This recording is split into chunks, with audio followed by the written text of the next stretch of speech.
Quero compartilhar com você hoje sobre ative a sua fé. Tá vendo aqui, ó? Ative a sua fé. Agora vocês, ative a sua fé. Yes, tá vendo aí? Hoje eu fui intencional na minha camiseta, de verdade. Que você possa ter essa inspiração no Senhor, na sua palavra, nas escrituras, para ativar a sua fé. A vida que nós vivemos, ela é resultado daquilo que nós cremos. Se nós não acreditamos em alguma coisa, dificilmente viveremos sobre aquilo que não acreditamos. Por que alguém então deveria acreditar em algo? Por que acreditar em alguma coisa? Tem um estudo feito por James Sire, é um filósofo, que revela que geralmente as pessoas acreditam em algo por alguns motivos. Eu listei alguns aqui. Primeiro, são motivos sociológicos. O que é isso? Eles acreditam em algo por causa da influência dos pais, dos amigos, da cultura ou da sociedade. Então, se crê em alguma coisa por causa de uma influência que se tem daqueles que te rodeiam, daqueles que te criaram. Um outro motivo é um motivo psicológico, a busca pelo conforto, pela paz, pela tranquilidade, por propósito, por esperança, por identidade, te faz acreditar em algo.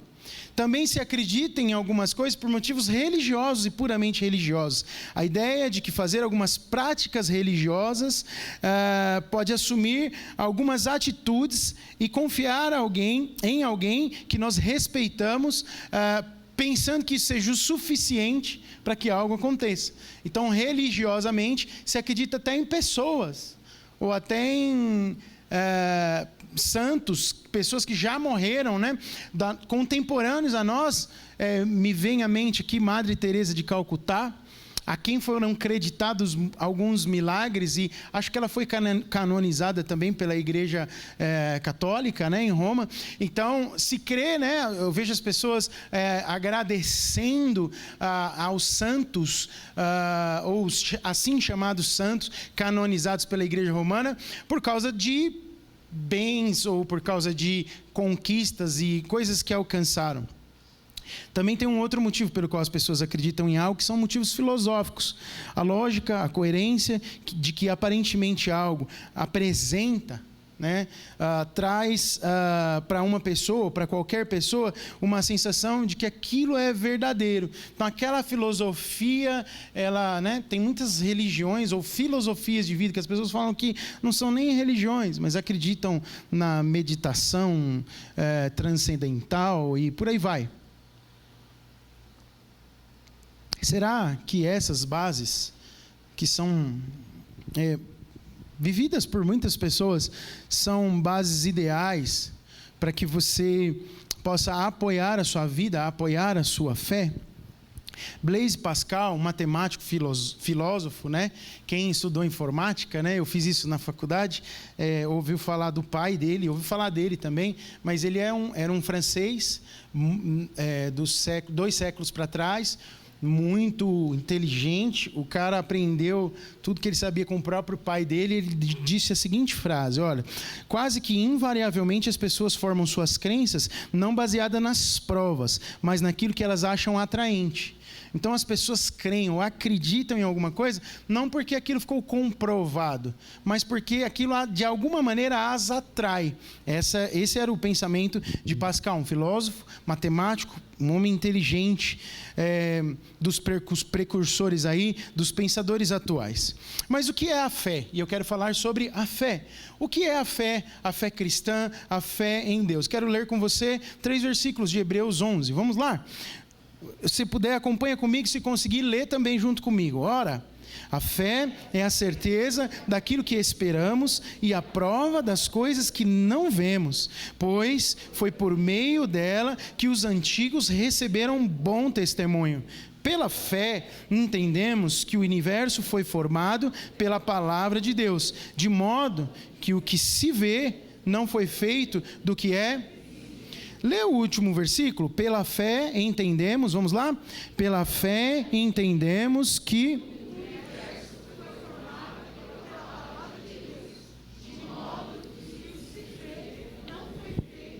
do que é visível. A fé, ela não exclui provas. A fé, ela produz provas. Pascal falou sobre isso, né? que as pessoas não acreditam pelas provas que vêm, e ele, como matemático, como uma mente lógica, uma mente bastante natural, disse o que disse. Mas a fé cristã, ela não só acredita nas provas, mas ela produz provas reais. Aqui nesse texto de Hebreus, depois de dizer aos crentes, os irmãos lá de Hebreus, que não somos daqueles que retrocedem da fé, mas daqueles que avançam para a conservação da alma, está no capítulo anterior, no capítulo 10, o autor da carta aos Hebreus, ele introduz o capítulo 11, falando sobre a fé que não retrocede, essa fé dos pais da fé, dos heróis da fé narrados nesse capítulo, que é o maior capítulo do livro, 40 versículos, tem o capítulo 11 de Hebreus. Então ele traz uma retrospectiva histórica do povo de Israel, desde lá dos primórdios até os dias em que ele escrever a carta, mencionando vários heróis da fé. Curioso que Samuel, um profeta, alguém que a gente poderia chamar do clérigo, da liderança da igreja, lá no Antigo Testamento, ele é mencionado apenas de passagem, ali juntinho com Davi, com a obra que ele fez. Mas lavradores políticos, empresários, são homens, até uma prostituta, até Rahabe está sendo mencionada ali, são pessoas mencionadas e destacadas e com reconhecimento especial pela fé aplicada lá no Antigo Testamento. Pessoas comuns, pessoas como eu, como você, são mencionadas e de maneira especial por causa da manifestação da fé. Então esse é um pouquinho só do contexto do capítulo 11 aqui de Hebreus. E no versículo 1 que nós lemos, a gente vê que a fé se apoia na palavra de Deus. Diga comigo, a fé se apoia na palavra de Deus. Um comentarista, Raymond Brown, ele diz que a fé é a resposta humana ao que Deus diz na sua palavra. A fé é a resposta humana ao que Deus diz na sua própria palavra.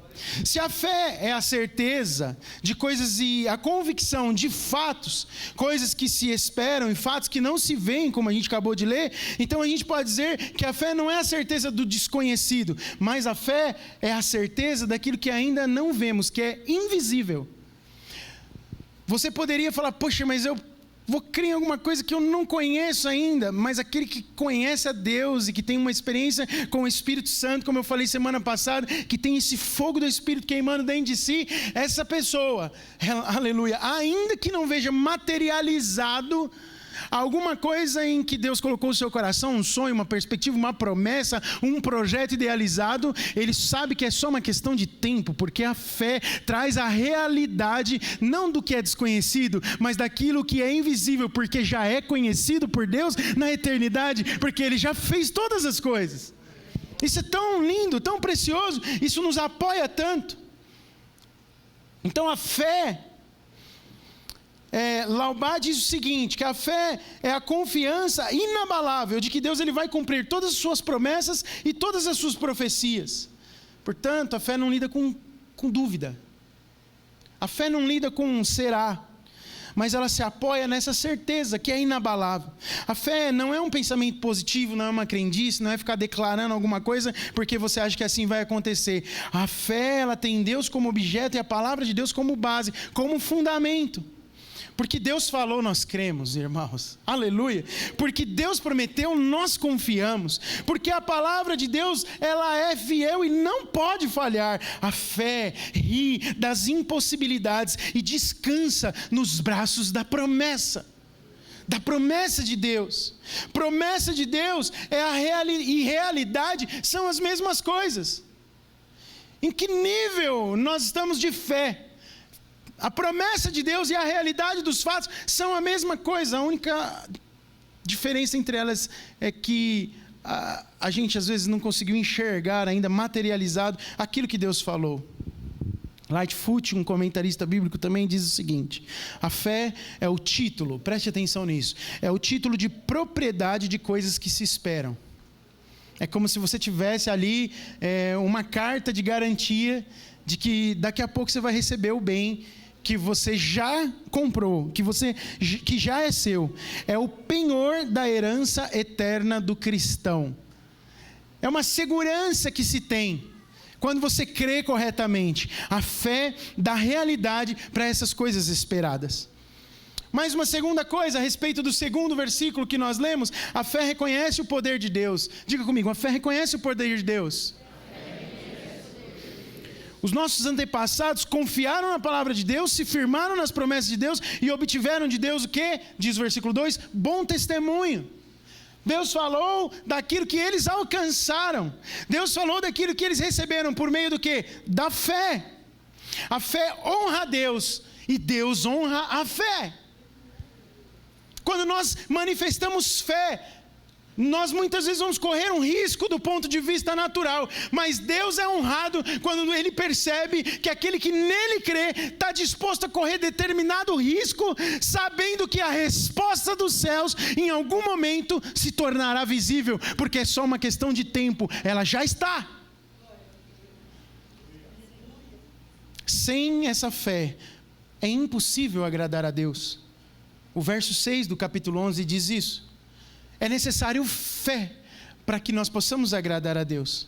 E no verso 3, nós vemos uma declaração inconteste, uma declaração firme e posicionada do autor de Hebreus, falando a respeito do que Deus criou. E a fé, ela nasce aí, crendo primeiro em Deus, para depois crer em outras coisas, para depois crer em tudo, porque temos que viver uma vida pela fé. A porta de entrada para uma vida cristã, bem-sucedida, espiritual, para a eternidade, é a fé. Mas o caminho que se percorre na vida cristã deve ser por fé. Nós cantamos hoje: eu não vivo pelo que vejo, mas eu vivo pelo que creio. As circunstâncias não dizem quais são as minhas respostas na vida, mas é naquilo que eu creio. Portanto, se eu creio nessa fé que eu estou falando para você, não são os problemas ou as adversidades da vida que me farão agir de uma forma ou outra, mas é a fé incrustada no meu coração, no meu espírito, por esse espírito de fogo que vai me fazer andar acima de qualquer circunstância adversa. Mais difícil talvez ainda, andar independente de qualquer circunstância boa ou positiva da minha vida, porque as pessoas às vezes esquecem-se da fé quando tudo vai bem. Mas nós não andamos por circunstâncias nem boas nem ruins, nós andamos por fé. Quantos aqui são da fé, digam amém.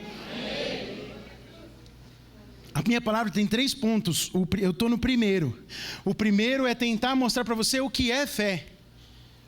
Mas eu quero terminar dizendo, vamos ativar a nossa fé. Então, eu quero pensar só um pouquinho sobre esse verso 3. A fé, ela proporciona, ela reconhece o poder de Deus. Diga comigo, reconhece o poder de Deus. Proporciona um entendimento de que acontecimentos que não podem ser plenamente esclarecidos pela ciência, talvez, ou racionalmente, são apoiados por essa fé inconteste no Senhor. O relato da criação registrado na Bíblia, não é ele não é formado por historinhas ou lendas, ou a história de Ninar que a gente ouve. Tem muitas histórias, né? Existem lendas, existem histórias que a gente conta para as crianças, né? Quando eles são pequenininhos. Mas, e eu já ouvi pessoas tratarem a palavra de Deus de forma jocosa, assim. Dizer, olha, tem muita coisa ali que não é bem aquilo, né? Não é... Você acredita? Eu nunca esqueço de uma vez que eu ouvi de um amigo, um grande amigo. Foi uma pessoa muito importante na minha vida quando eu trabalhava no mundo aí secular, na área de informática, muitos anos atrás, mais de 20 anos, ele falou assim, cara, eu era muito jovem, né? Ainda sou, imagina 20 anos atrás, como é que eu não era jovem, né? Você pode imaginar.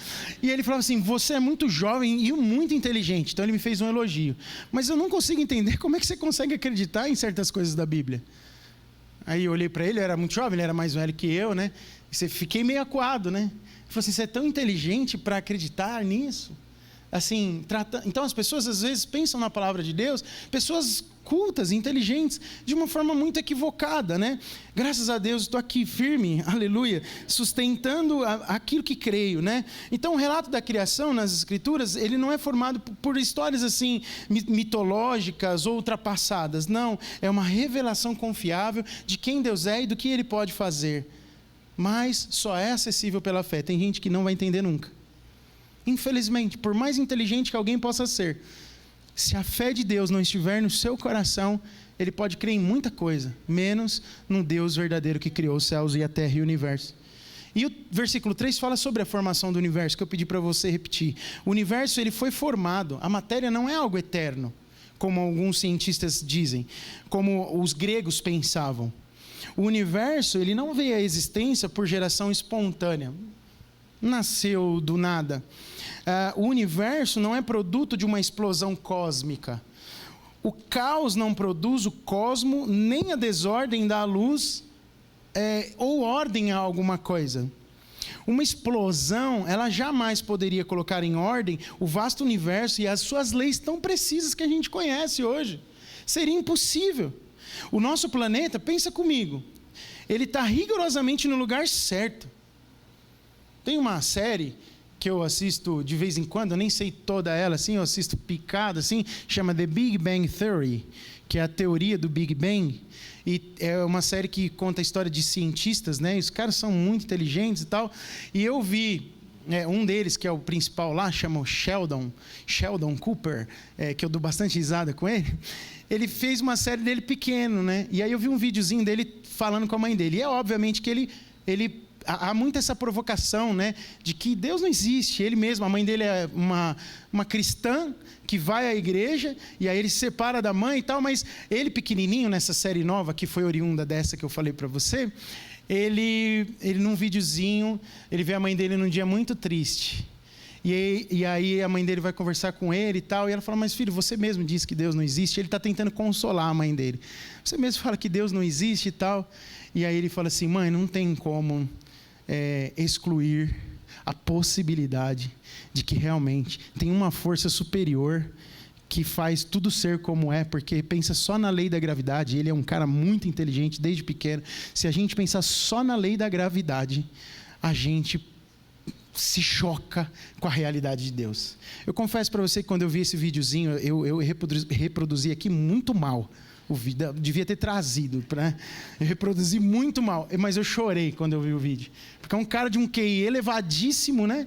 E ele reconhecendo que tem alguma coisa que é superior. Mas continuando aqui, o mundo que o planeta que a gente vive está no lugar certinho. Olha só, se a gente estivesse mais perto do Sol, morreríamos queimados, mais perto do que estamos. Se estivéssemos mais longe, morreríamos o quê? Congelados. Se a Lua não estivesse exatamente onde está, não haveria o fenômeno das marés. Você sabia disso? Então as praias se encheriam de todo tipo de lixo. Não teria possibilidade de vida marinha e nem nas praias.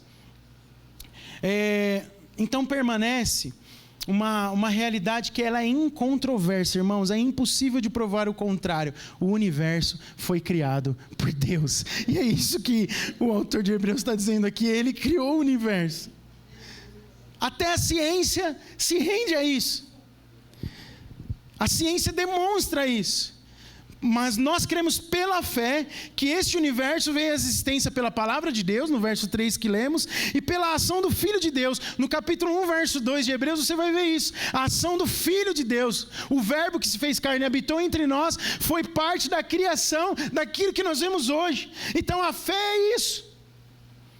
Permanece essa realidade em nós. Augusto Nicodemos, um grande teólogo brasileiro, que eu gosto bastante de ler o que ele escreve, ele diz assim, a ciência não está contra a Bíblia. Ambas têm o mesmo autor, tanto a Bíblia quanto a ciência.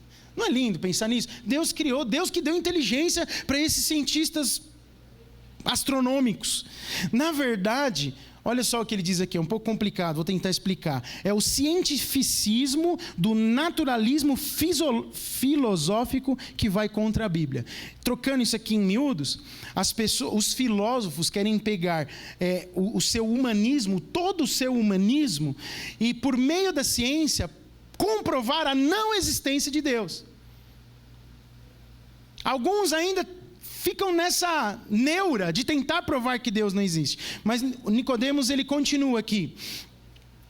Porque os grandes cientistas, então ele não crê, ele quer que Deus criou as duas coisas. Deus criou o universo e criou a ciência. Apesar desse negacionismo de alguns cientistas. Por quê? Ele vai explicar. Os grandes cientistas, os fundadores da ciência moderna, e aí ele cita, como o grande Isaac Newton, eram teístas, ou seja, acreditavam em Deus. E a Bíblia e a ciência caminham de mãos dadas. Ambas têm o mesmo autor. A Bíblia corretamente interpretada e a ciência corretamente entendida jamais vão entrar em contradição. Até a ciência prova que Deus existe. Isso não é maravilhoso? Então eu não creio em história da carochinha. Eu não creio em coisa de lunático.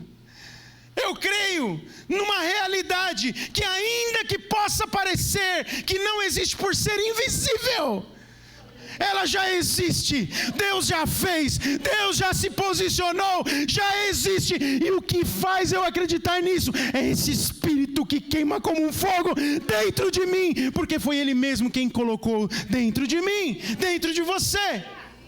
De onde vem essa fé então? Como é que nós podemos acessar essa fé? Leia comigo que está lá em Romanos 12, verso 3. Vamos juntos? Vamos lá, você pode ler bem forte comigo, Romanos, capítulo 12, verso 3. Pois...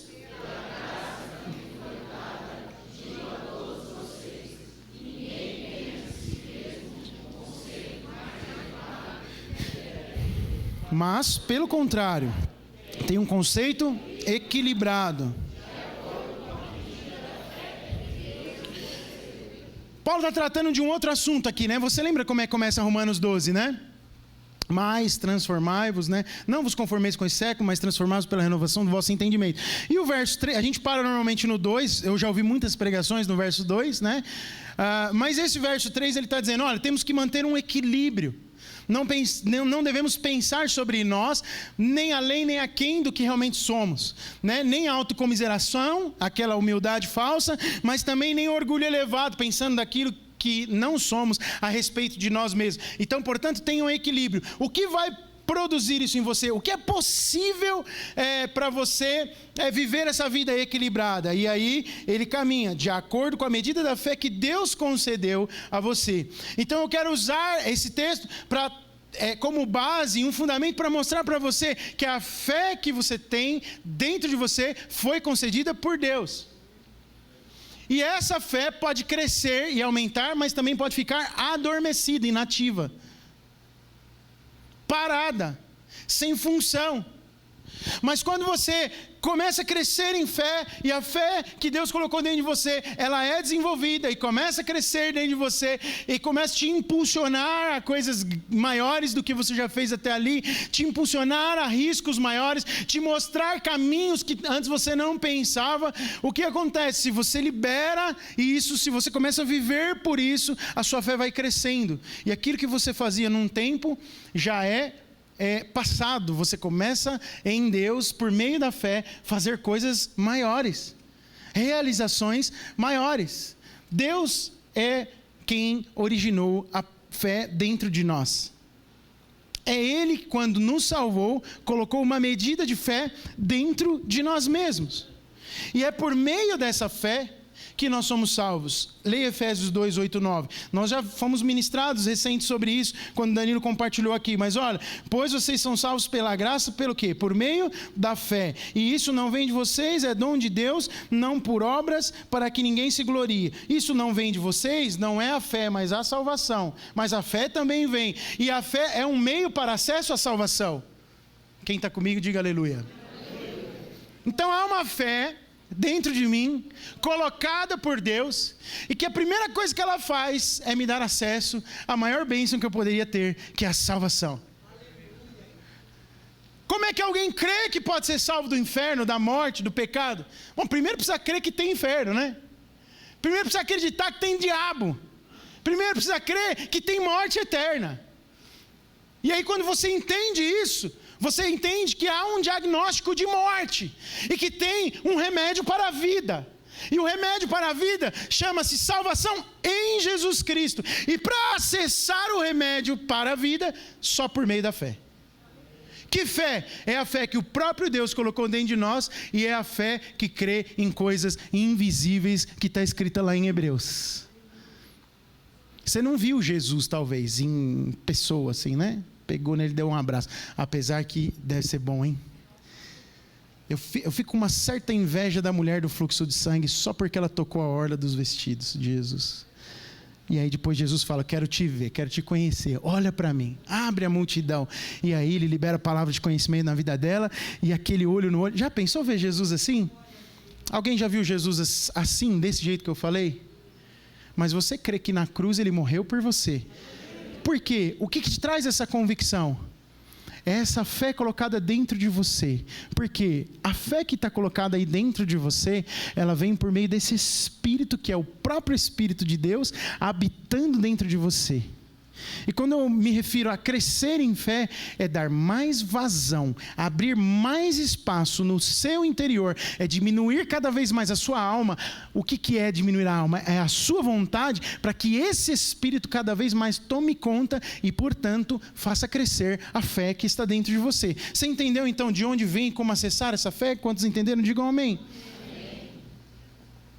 Está vendo? Já fui 2 pontos. Vou para o terceiro agora. Como é que a gente ativa a fé? Eu quero ler um texto com você para falar de um momento de ativação de fé e da pedagogia de Jesus ensinando sobre isso. Está lá em Mateus 14, 25 e 33. O verso 25 começa assim, ó.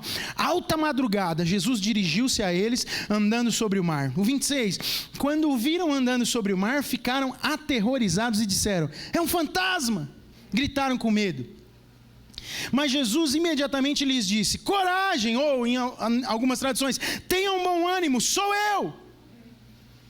Não dava para falar baixinho, tinham raios e trovoadas e um mar revolto. Não tenham medo, disse Jesus. Senhor, disse Pedro, se és tu, manda-me ir ao teu encontro por sobre as águas. Jesus responde, venha. Então Pedro saiu do barco, andou sobre a água e foi na direção de Jesus. Mas quando reparou no vento, ficou com medo e, começando a afundar, gritou, Senhor, salva-me! Imediatamente Jesus estendeu a mão e o segurou e disse, homem de pequena fé. Aí eu acho que não foi tão alto assim, já estava perto. Homem de pequena fé. Não vou te expor com os irmãos do barco lá, mas por que você duvidou? Aí continua o texto. Quando entraram no barco, o vento cessou. Uau! A gente não viu a cena toda agora. Agora não. A gente não conseguiu se transportar para lá ainda. Calma aí. Então os que estavam no barco o adoraram, dizendo, verdadeiramente tu és o Filho de Deus. Jesus promove uma circunstância, permite aquela circunstância na vida dos discípulos para ativar essa fé que eu acabei de explicar para você aqui. Ele sabia que não era para ser só a matéria do seminário, sentado na cadeira, aprender intelectualmente. Não, precisava ter prática, precisava ter vivência com a fé. A gente precisa tocar o sobrenatural de Deus por meio da fé. Então o Senhor faz algo para ativar a fé. Irmão, irmã, jovem, adolescente, você que tem mais de 60 anos, você que tem mais de 100 anos, você que me ouve pela internet, que está aqui, Deus tem proporcionado situações nesses dias, e mesmo que pareça uma loucura, Deus quer ativar a sua fé. Você está ouvindo essa palavra porque Deus quer mexer com você nesses dias e produzir um alargamento, um esticamento da sua fé para coisas maiores nele. O Espírito Santo quer fazer isso no meio da igreja, na face da terra. Existe um propósito para tudo que está acontecendo debaixo dos céus, na minha e na sua vida, e Deus quer esticar, alargar e fazer crescer a nossa fé, e eu quero profetizar em fé para você. Eu já vejo uma igreja muito atuante em fé, uma igreja que estende a mão ao aflito, uma igreja que ora por enfermos e são curados, uma igreja que verá grande salvação, porque como está escrito lá em Atos dos Apóstolos, os sinais certamente vão seguir aqueles que creem. Então enquanto cremos, enquanto pomos a fé em ação, enquanto lançamos mão daquilo que o Senhor tem nos dado e nos ensinado, e nós temos aprendido, nós veremos milagres, sinais, maravilhas e grande salvação do Senhor nesses dias. Eu creio nisso. Aleluia! Se você quer aplaudir ao Senhor, faça com força para Ele, porque é dele.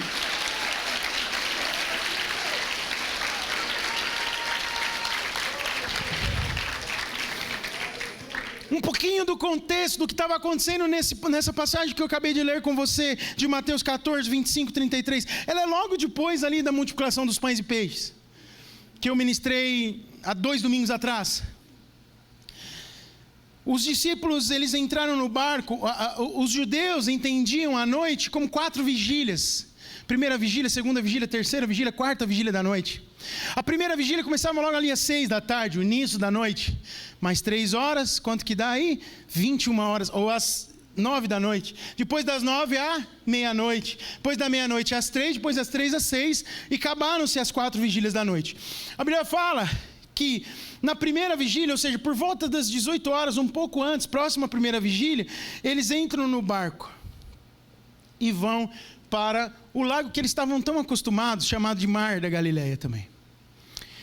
E a tempestade, eles estão ali tranquilos, né? E de repente começa a chover e tal, e vem uma grande tempestade, e essa tempestade tem uma grande intensidade em alta madrugada. Em algumas traduções, no final ali, na terceira vigília da noite, dá-se a entender que por volta de 2:30, 3 da madrugada, o raio está caindo na cabeça de todo mundo.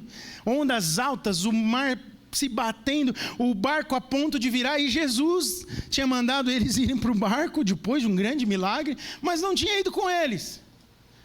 Falou: vocês vão e eu vou lhes encontrar do outro lado. E a Bíblia diz que os discípulos, diante desse cenário, já ali no final da terceira vigília da noite, 3 horas da manhã, estavam com medo. E certamente, isso aqui não está escrito na Bíblia, mas certamente estavam muito cansados. Você imagina, você está ali na lida andando, mas você está no meio do mar. Só o medo, né? Porque fala que eles estavam com medo, só o medo já cansa.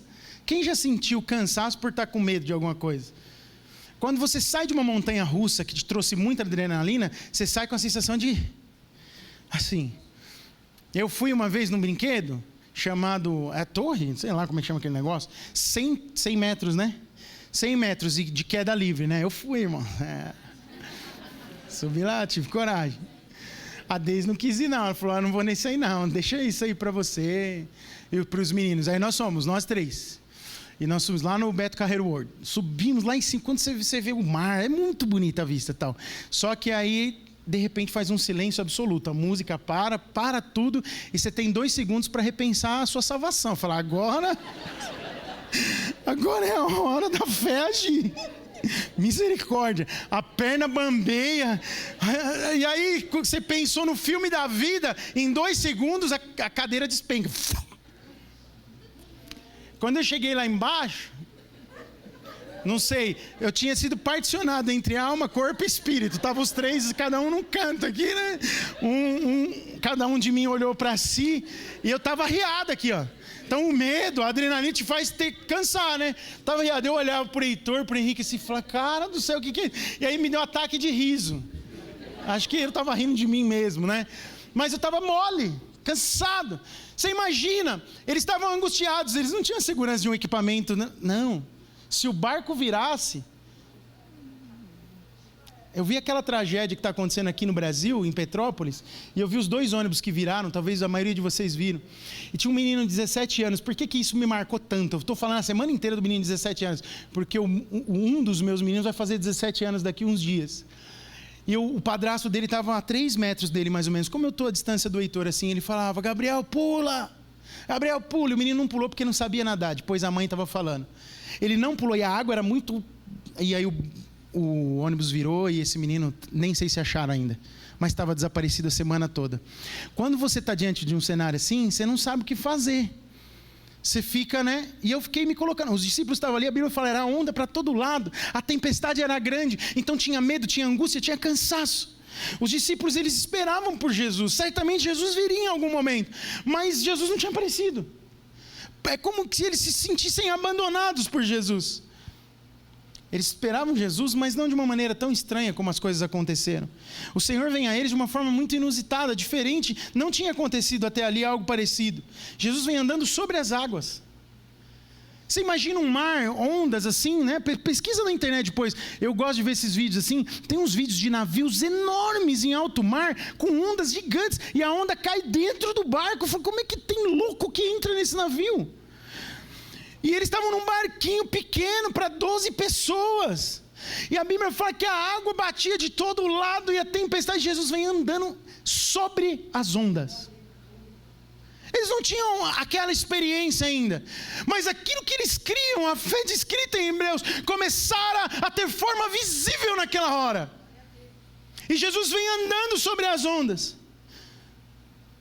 Olha só, não apenas a tempestade naquela situação, na vida dos discípulos, era pedagógica, era para ensino, mas também a maneira pela qual Jesus iria se manifestar a eles também era pedagógica. Então tinha uma pedagogia de Jesus aqui agindo em duas direções. A primeira é a tempestade em si, tem algo para se aprender diante da cena, mas tem uma outra coisa, a forma como Jesus age na tempestade também é pedagógica e quer nos ensinar alguma coisa. A primeira lição é que as ondas que tanto nos ameaçam estão literalmente debaixo dos pés de Jesus.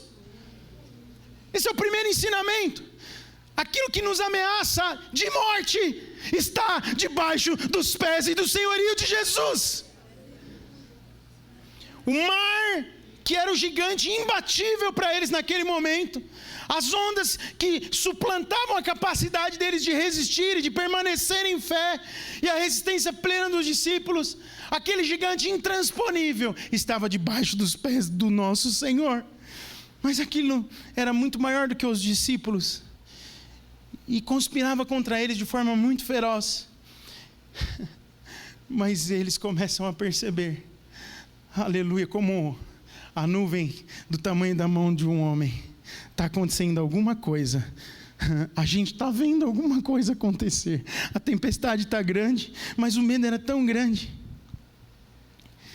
Essa é a primeira lição. A segunda, Jesus, ele usa da tempestade como um meio, um caminho para chegar até a mim e a você. Às vezes, é a tempestade da sua vida que vai abrir o caminho necessário para que o Senhor Jesus toque você da forma como Ele precisa tocar. Não tem outro meio. Muitas vezes o sofrimento é a porta de entrada de Jesus no nosso coração. Ele usa até os nossos problemas para se aproximar de nós. Quem crê nisso? Porque se você não crê nisso, você não crê em Romanos 8:28, né? Que todas as coisas contribuem juntamente para o bem daqueles que amam a Deus. Então, às vezes, até a tempestade é usada pelo Senhor. Naum, o profeta Naum, lá no Antigo Testamento, ele diz que o Senhor tem o seu caminho na tormenta e na tempestade. Na tormenta e na tempestade, aleluia, eu posso pela fé, invisivelmente ver o homem, aleluia, de Nazaré, Jesus Cristo, caminhando sobre a tempestade. Então, duas lições preciosas aqui, na pedagogia de Jesus. Lembre-se, eu estou falando de um relacionamento, de homens que se conheciam, do seu mestre e dos seus discípulos. Primeiro, eu vou vir sobre, acima, além dos problemas que vocês estão enfrentando e os socorrerei. Segundo, às vezes vocês precisam passar por isso, para que a fé que está guardada no coração de vocês seja esticada, seja largada, e vocês abram espaço e caminho para que eu toque o coração de vocês. Jesus corrige uma ideia distorcida deles, que eles achavam que era um fantasma. Não gritaram isso no texto que lemos? É um fantasma. Pensavam que era um fantasma que se aproximava. Sabe, tinha uma lenda entre pescadores, né? Quando você vai ver história dos hebreus, o que é narrado sobre as práticas deles, os pescadores, tinha uma lenda entre os pescadores, obviamente não os cristãos, mas naquela hora acho que eles apelaram para isso, de que tinham espíritos que traziam desgraça durante a madrugada no mar. Aí, bom, se tem espíritos que trazem, talvez seja verdade. O barco está quase virando, é um fantasma, porque foi um grito de terror, de desespero entre eles. Quantos de nós não apelamos às vezes para crendices diante das tempestades? Faz isso que vai dar certo, clama por aquilo, põe durex no umbigo, que arruma e resolve. Que faz... Você ouviu essa aí? Eu ouvi recentemente esse negócio. Tira o quebranto, não sei do que. Meu Deus, dá uma lida no horóscopo. De repente você acha um caminho para essa semana. Não, a minha fé não é baseada em crendices naturais humanas. Eu tenho uma fé baseada na palavra do Todo-Poderoso, do Deus Criador do Universo. Não preciso de nada dessas coisas. Nada. Eu sei o que é fé. Eu sei de onde ela vem. Portanto, eu posso ativá-la dentro de mim. Não importa o que esteja acontecendo. Glória a Deus. As superstições às vezes desativam a nossa fé. Então você quer ativar a fé, deixa a superstição de lado. Abandona qualquer coisa que seja superstição. As pessoas às vezes perguntam: pastor, é pecado jogar na Mega Sena? São tão supersticiosas, né? De repente faz uma fezinha, né? Uma fezinha, olha aí. Fezinha, irmãos. O problema é ficar pondo a fé em coisa que não faz sentido, né? Você precisa de recurso, precisa de dinheiro. Né? Aí alguns irmãos são mais assim, né? Querem me provocar mais na pergunta e falam assim: e se eu ganhasse e fosse dar o dízimo na igreja, o senhor ia aceitar? Aí eu olho para ele e falo assim: não fui eu que joguei, seu problema é seu problema, o meu é o meu. Cada um com seus problemas. Você quer dar oferta disso, fica livre aí, nós vamos abençoar as nações e o reino de Deus. Esses irmãos ficam querendo me pegar teologicamente, né? Só Jesus. E pegam um monte de vezes. Mas no verso 29, para eu caminhar para o final com você, que eu quero orar. No verso 29, a gente vê, eu não vou ler de novo, mas diz assim, Pedro, ele sai do barco. Ele sai do que ele já conhecia. Ele sai do que era a sua última possibilidade de segurança. Para ir aonde, irmãos? Em direção a Jesus. Então, veja só, para a nossa fé ativar, pensa comigo. Primeiro, a gente precisa compreender alguns fatos. O primeiro deles é que Jesus caminha por sobre qualquer tempestade da nossa vida. Você começa a ativar a fé quando você compreende isso. Não é para ter fé nisso, é para compreender. Você ama Deus, você ama o Senhor, entregou sua vida para Ele. Ele está acima de toda e qualquer tempestade. A segunda coisa é compreender que às vezes essa tempestade é um caminho de Deus para acessar o seu coração, para te ampliar, para fazer de você alguém que rompa em fé numa medida ainda maior, mas para conquistar o teu coração. E veja, eu não estou dizendo que Deus é um Deus mau e te odeia e por isso Ele está mandando a tempestade na sua vida. Não! Eu não acredito que Deus está o tempo todo olhando para cá, achando uma oportunidade para arrebentar com você. Ele é um Deus de amor. Mas porque te ama, a sua vontade permissiva te traz para perto dele de novo. É pedagógico, como eu disse. É para ensinar. É para que você receba mais dele. É para que a sua fé se amplie. Então isso precisa ser conceito entendido. Precisam ser quebrados os paradigmas e ser compreendido definitivamente que Ele está presente. E às vezes é da forma como você não esperava. Ele vem, Ele está, Ele é, e Ele vem para ativar a sua fé.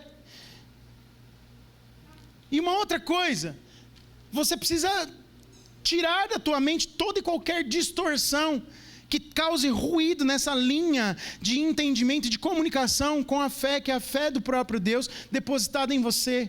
Tudo é sobre Ele, é com Ele, é porque Ele está conduzindo, é porque Ele está fazendo na sua vida. Veja, isso serve para aquele que entendeu, que recebeu Jesus, que vive a vida da fé cristã. Eu não estou falando sobre ímpios aqui, porque senão aí abre demais lá. Isso é sobre você. Quem é de Jesus aqui, diga amém. Quem serve a Jesus com alegria, diga aleluia. Então isso é sobre você. Ele está acima da tempestade. Ele usa as tempestades para acessar o seu coração e te transformar e alargar a sua fé. Ele quebra os paradigmas, mas você precisa tomar a decisão de não voltar lá para as crendices e para as bobeiras que muitas vezes desativam a sua fé. E Pedro, que construiu isso no seu coração é quem tem o insight de, bom, pode não ser um fantasma. Ou talvez estava com a visão mais ajustada. Ele falou, Jesus não nos deixaria. A obra não terminou. Deus tem coisas para fazer ainda. E a Bíblia fala no verso 29, Pedro sai do barco e vai em direção de Jesus. Mas antes ele grita, Senhor, é o Senhor. E Jesus diz, sou eu, Pedro. Não temas. Jesus, ele traz conforto da sua presença. Jesus traz o conforto da presença dele. Sabe o que é interessante? Ele acalma os discípulos para depois acalmar a tempestade. O problema maior não era ali nem acalmar a tempestade. O Senhor, ele trata primeiro o mal interior para depois o mal exterior. Jesus estava cuidando de almas aflitas primeiro. Olha, não temam, eu estou com vocês. Tenham coragem, tenham bom ânimo. Eu estou aqui. Eu estou aqui. Jesus então traz paz dessa forma. Ele compreende que o maior problema deles não era uma circunstância, mas era existencial. Eles não tinham segurança de que o Senhor estava com eles naquele mesmo momento, ao ponto de pensar que era um fantasma. Não eram os fatos, mas eram os sentimentos. Como é que estão os seus sentimentos? Você precisa combater os sentimentos errados com os fatos verdadeiros a respeito da fé que habita dentro de você. Combata sentimentos errados e contrários à palavra de Deus, manifestando os fatos a respeito da fé e do próprio Deus na sua vida. Fale a palavra, declare a palavra. Pegue esse esboço aqui depois e decora ele inteiro. Leia, releia. Quando você estiver com falta de fé, achando que a tempestade vai te matar, simplesmente declare a palavra. Combata as crendices da mente, os sentimentos errados e contrários à palavra de Deus, com os fatos da palavra de Deus. Entre o medo e o ânimo tem Jesus. Estou com medo, preciso chegar no ânimo. Tem Jesus no meio. Se você acessa Jesus, você lança fora o medo. Está escrito em João, o verdadeiro amor encontrado no Senhor lança fora todo o medo e nos dá coragem para enfrentar as tempestades. Onde Cristo está, a tempestade se aquieta, o tumulto se converte em paz, o impossível se torna possível, o insuportável se torna suportável e os homens passam o vale do desespero sem se desesperar. Só pelo fato de Jesus estar. Jesus está aí. Você sente o Espírito Santo, o Consolador, o outro Consolador dito por Jesus dentro de você. Então há a presença de Deus, portanto há espaço para você ter paz, descanso e andar em fé. Mas quando Pedro sai do barco, ele sai daquilo que ele já conhecia para a direção de Jesus. Então ele ativa a sua fé, indo para aquilo que era inconcebível, era pior do que o que ele tinha. O barco pelo menos lhe dava chão, mas as águas jamais. E ele disse, Senhor, posso ter contigo, se é o Senhor? Então vem, Pedro, venha ter comigo. Como assim que alguém faz isso? Como assim que alguém sai do barco e vai para a água? Pula. Eu lembrei do menino, né? Pula, vem e tal, mas não sei nadar. Não dá para nadar contra um mar revolto, não dá para lutar contra essa tempestade. Mas se o Senhor está dizendo para você sair do barco, eu não sei o que é sair do barco na situação que você vive, mas você sabe.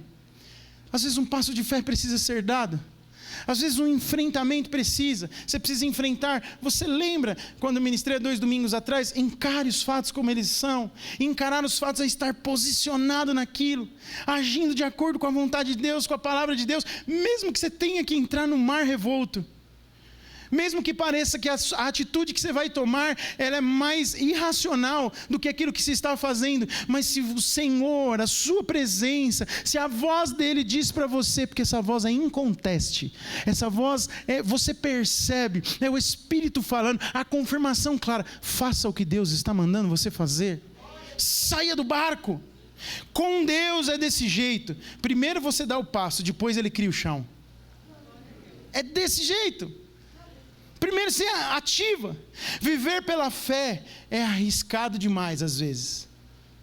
Eu posso afirmar que é arriscado. Viver pela fé é arriscado, mas viver sem fé é fatal, te leva à morte. É melhor correr os riscos com Jesus do que botar sua fé num saquinho, guardar e não utilizá-la nunca. Isso vai te matar. Sem fé, o seu chão vai se tornar o seu teto. Você não vai sair de onde você está. Pedro, ele anda sobre o desconhecido. Então ele sai daquilo que é conhecido e anda sobre aquilo que é inédito. Ele vai sobre as águas. Ele vai ter uma experiência com Jesus que ninguém tinha tido. Ele vai fazer algo que ninguém tinha feito.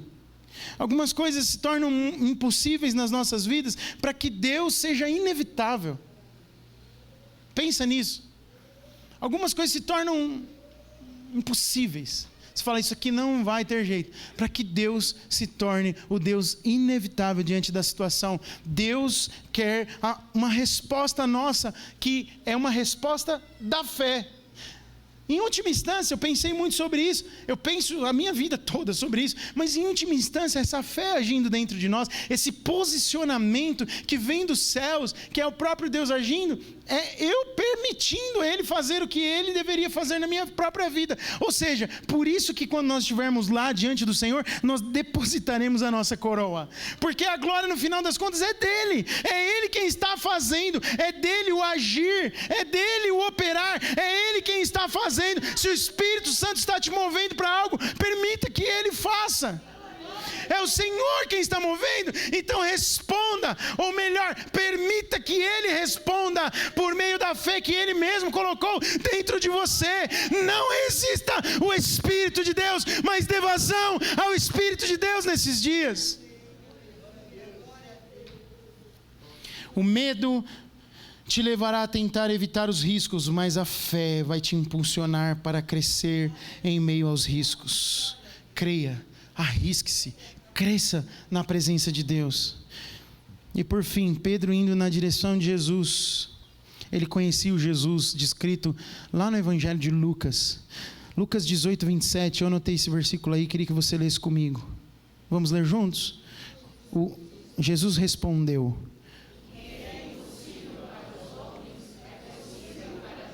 de novo, o que é impossível para os homens é possível para Deus. Jesus finalmente salva os discípulos do naufrágio. No verso 32 ele diz: quando entraram no barco, o vento cessou. Que coisa! Que história cinematográfica. A tempestade pode ser maior do que você, mas ela está debaixo dos pés de Jesus. E Mateus registra essa história de uma maneira tão linda e tão preciosa.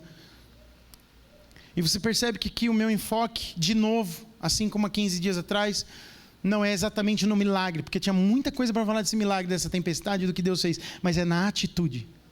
Na atitude que ativa a fé. A atitude que ativa a fé é de quem tem aqueles princípios e conceitos que estão aqui, que eu acabei de compartilhar com você, mas ativa como? Ativa como Pedro. Então você sabe o que é fé, está explicado lá em Hebreus, você sabe de onde ela vem, Paulo explica lá em Romanos, em Efésios ele fala que é por meio dela que você acessa a salvação, e você sabe que você pode ativá-la, que por meio das circunstâncias da vida, Jesus está te dando a oportunidade de ativar a fé. Ative a fé, ative a fé, ative a fé, ative a fé. Quando você menos esperar, a mão do Senhor estará apegada à sua. Se preciso for, Ele vai te pegar no colo. Se estiver muito cansado, se a adrenalina dentro do barco cansou os discípulos, você imagina a adrenalina de Pedro, que estava no meio do mar. Ele estava desmontado, mas a Bíblia fala que o Senhor pega ele pela mão, levanta, põe dentro do barco e entra dentro do barco. E Mateus registra no verso 32 do capítulo 14 o quê? Quando entraram no barco, o vento cessou. Vai chegar o dia do vento cessar. Vai chegar esse dia. O Espírito Santo está movendo. Vai chegar o dia de você respirar aliviado. Vai chegar o dia de você desfrutar da bênção de Deus. Mas sabe, é lindo o processo. O que Deus está fazendo no seu interior está fazendo você uma pessoa irreconhecível para outros. Está trazendo casca, robustez. Se renda. Permita o Espírito Santo trabalhar nesses dias. Vamos adorar ao Senhor.